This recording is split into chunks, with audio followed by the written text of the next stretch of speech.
Hi hello বন্ধুরা, সবাই কেমন আছেন? আশা করি অনেক অনেক ভালো আছেন। তো আমি এই মুহূর্তে আছি হচ্ছে তুলাভারাম, গাজীপুর এরিয়ার ভিতরে বসছে এটা তুলাভারামটা। তবে একটা কথা মনে হইলো, তুলাভারাম এক সময় আসলে, যে সময় তুলার সিজনে এই সময় আসলে মানুষ মানুষের লাগে আডা জানা, ঠিক আছে?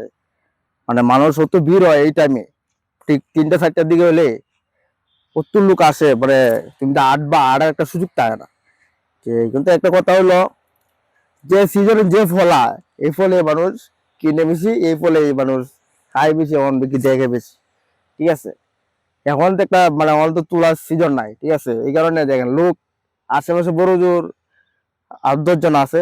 হ্যাঁ, একদম নিরাই তুলা বারাম দেখেন, একদম নিরাই। আর যে সময় তুলা গাছ থাকে এই সময় প্রচুর লোক আছে, করে আড়া জানা। এই সময় তোমার আডবা বা একটা মানে কোনো একটা ইয়ে করবা, বৈশা গল্প সল্প করবা, তেমন কোনো সুযোগ থাকে না।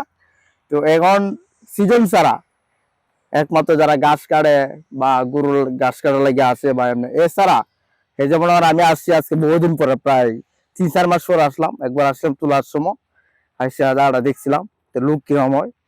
তো এখন ঈদের ঈদের সিজন আসছি।